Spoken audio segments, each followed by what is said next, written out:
प्यारे बच्चों, good morning. 8th class की हिंदी मीडियम साइंस में हम 7 चैप्टर कर रहे हैं, जिसका नाम है पौधों एवं जंतुओं का संरक्षण।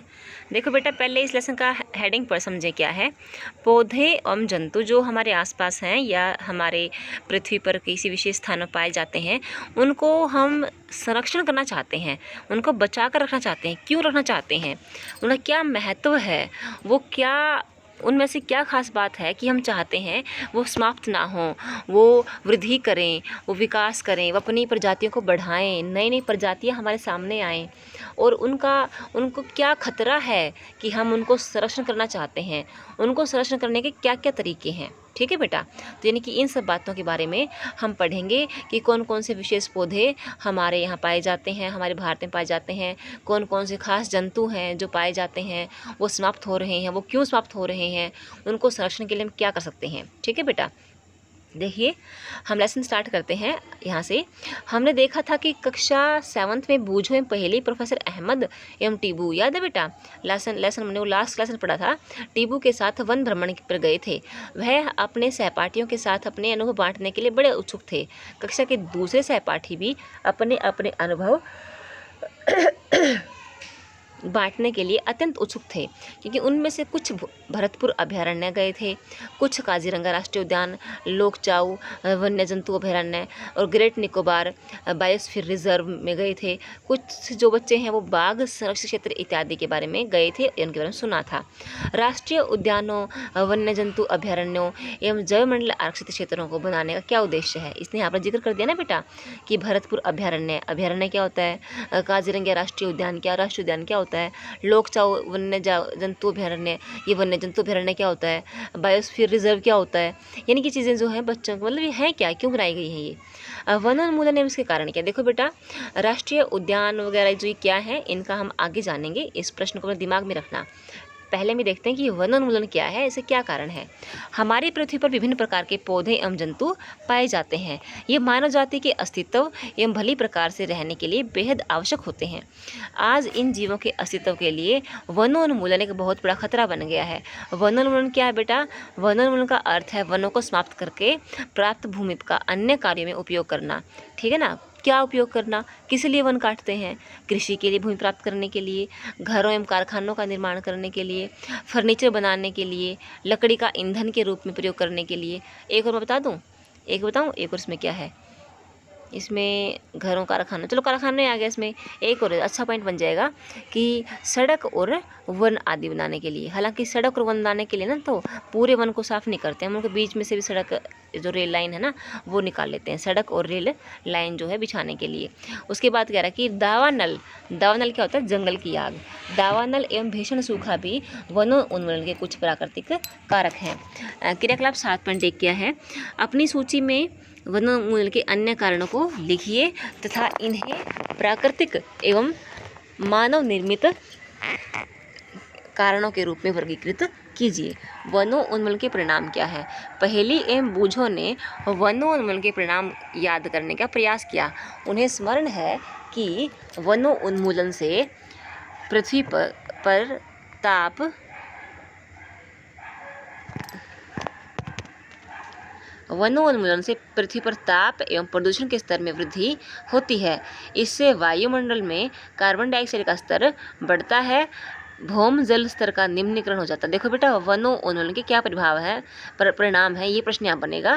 तो क्या बताया, वनोन्मूलन से पृथ्वी का ताप बढ़ता है, प्रदूषण बढ़ता है, कार्बन डाइऑक्साइड का स्तर बढ़ता है, भौम जल जो है नीचे चला जाता है। उन्हें पता है कि वनोन्मूलन से प्राकृतिक संतुलन भी बिगड़ जाता है।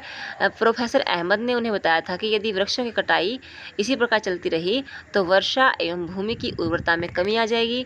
इसके अतिरिक्त बाढ़ एवं सूखे जैसे प्राकृतिक आपदाओं की संभावनाएं बढ़ जाती हैं। ठीक है, आगे देखिए, याद कीजिए कि प्रकाश संश्लेषण की क्रिया में पौधों को भोजन बनाने के लिए कार्बन डाइऑक्साइड की आवश्यकता होती है। कम वृक्षों का अर्थ है कार्बन डाइऑक्साइड के उपयोग में कमी आना, जिससे कि वायुमंडल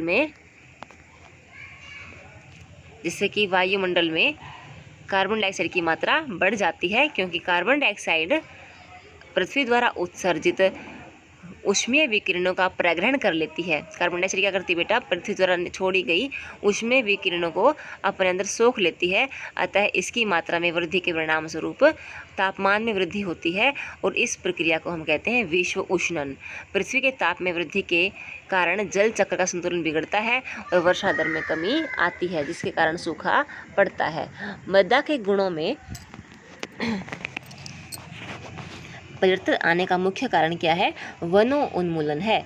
किसी क्षेत्र की मृदा के भौतिक गुणों पर वृक्षारोपण और वनस्पति का प्रभाव पड़ता है। किसी क्षेत्र की मृदा के भौतिक गुणों पर वृक्षारोपण और वनस्पति का प्रभाव पड़ता है।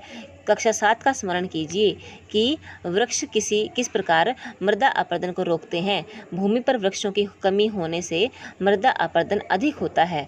मृदा की ऊपरी परत हटाने से नीचे की कठोर चट्टानें दिखाई देने लगती हैं। इससे मृदा में ह्यूमस की कमी होती है और इसकी उर्वरता भी अपेक्षाकृत कम हो जाती है। ठीक है, इसकी जो उर्वरता है वह कम हो जाती है। धीरे धीरे उर्वर भूमि मरुस्थल में परिवर्तित हो जाती है।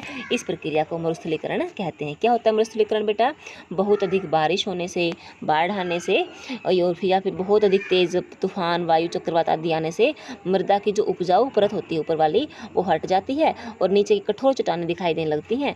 इस प्रकार से जो मृदा है उसमें ह्यूमस की कमी हो जाती है और मृदा मरुस्थल बन जाती है। ठीक है बेटा, बंजर बन जाती है। यह प्रक्रिया मरुस्थलीकरण कहलाती है। ठीक है, वनोन्मूलन से मृदा की जल धारण क्षमता और भूमि की ऊपरी सतह से जल के नीचे की और अंतःसरण पर विपरीत प्रभाव पड़ता है। ठीक है बेटा, देख लो पत्थर जो होते हैं वो क्या पानी को सोखते हैं, तो जो पथरीली जमीन निकल आएगी ना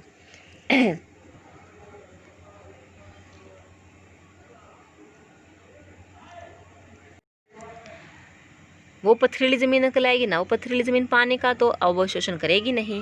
ठीक है ना, और ना ही पानी को ग्रहण करेगी। इससे क्या होगा, जो भूमिगत जल स्तर है वो भी कम हो जाएगा। तो इस प्रकार मृदा के अन्य जो गुण हैं, पोषक तत्व, गठन इत्यादि भी वनों उन्मूलन के कारण प्रभावित होते हैं। हमने कक्षा 7 में पढ़ा था कि वनों से हमें अनेक उत्पाद प्राप्त होते हैं। तो ये उत्पाद अगर वन कटते रहे तो ये उत्पाद समाप्त हो जाएंगे, प्राप्त नहीं होंगे। ठीक है बेटा, हमें इनकी कमी का सामना करना पड़ेगा। तो क्रियाकलाप 7 में क्या पढ़ेंगे, वनोन्मूलन से वन्य जीवन भी प्रभावित होता है। कैसे होता है, इन कारणों की सूची बनाकर अपनी कक्षा में इसकी चर्चा करें। तो इसकी चर्चा बेटा हम अगले लेक्चर में करेंगे। इसी के साथ हमारा लेक्चर ख़त्म होता है। तो आपने पढ़ना है मरुस्थलीकरण क्या होता है, मरुस्थलीकरण के प्रभाव क्या होते हैं, कारण क्या होते हैं, सूखा क्या होता है, विश्व उष्णन क्या होता है। ठीक है बेटे, और इससे हमने पढ़ना है वनों उन्मूलन क्या है, इसके कारण क्या है, परिणाम क्या है। और आप आगे स्टार्ट हम करेंगे वन्य जंतुओं का संरक्षण। ठीक है बेटा, तो आज के लेक्चर में इतना ही। इसी के साथ थैंक यू।